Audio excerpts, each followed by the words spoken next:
Yeah, so I've completely fallen in love with this woman, and we got a tent because it seems like everybody's separated, and I understand that because you don't want people just having sex inside the shelters, which is considerably understanding. But being that we wanted to be with each other, and obviously there were no jobs at the moment, nobody was working. Whatever money we got, whether it be through plasma donation or hustling up a little dollar or two there or here from somebody, we'd end up in a hotel room. We couldn't be with each other constantly in a hotel room because it costs money, more so than actually renting an apartment, which is kind of sick and crazy. But that's the way things work. Hotels are more accommodating, let's say, for other antics and privacy. But well, the next week came around and I wanted to do it again, and I just didn't have the money for the hotel. So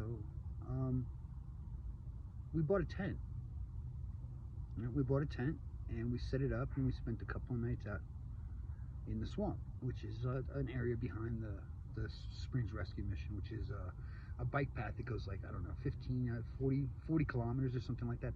It's huge. It's long. It covers the whole east side of this Colorado area, from Springs to Pueblo and back up towards Denver. I think you can actually get to Denver that way, but neither here nor there. That's not the point.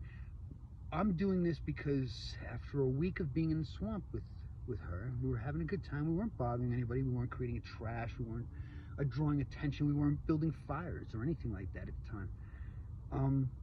They told us we couldn't camp in the city of Colorado Springs. They told me I couldn't camp.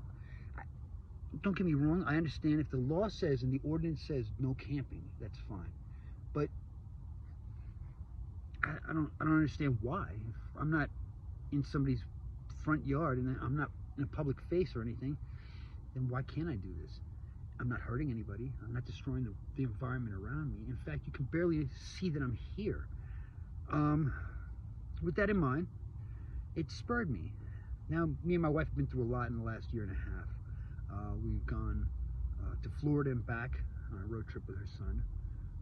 It's been a harrowing experience for her in Florida. I wouldn't wish that upon anybody. I ended up doing a couple of days locked up in jail in order to clear out an old warrant so that we could actually spend the time together here in paradise. Paradise didn't turn out to be paradise for her. And that's fine. Nothing wrong with everybody's opinion being changed. She might have gone through some traumatic stuff that I didn't see, which is probably why it wasn't paradise to her. And I get it. And I followed her all the way back here to Colorado Springs in January, by the way, coldest time of the period of the year. We spent our time here in Colorado Springs in a tent. I don't go to the mission. The last time I believe we checked into the mission was July, not this past July, but the July before that. That was the last time I actually checked in to go to and actually get a bed. Since then, I've lived outside.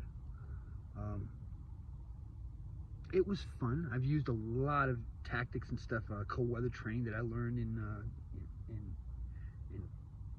in Alaska with the Navy. But that's not neither here nor there.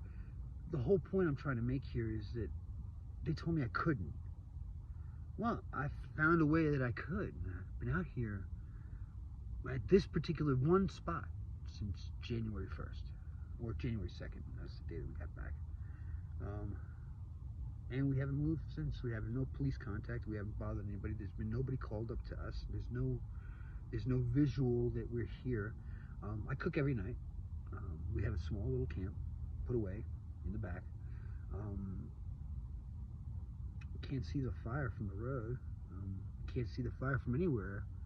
And it's a rather industrial area, so it's not like somebody's going to call in the middle of the day since we don't build a fire. We try to use propane in the daytime. I'll bet sometimes it's just not possible. It's not affordable. Can't get it. So I build a fire. I break pallets up. I did this at first by my hands. I made my own tools in the beginning just to see if it could be done. Well, here we are creeping up on the end of October, and we're still out here, buddy. Not only that, but we've managed to live kind of nice for a little while. I'm going to do 10 episodes of this. just to show that the I team can't stop what happens out here. All they can do is move you from one side to the other. 10 episodes, 10 different dishes. I'll throw up a menu here soon to let you know what days are what. And, well, welcome to the show.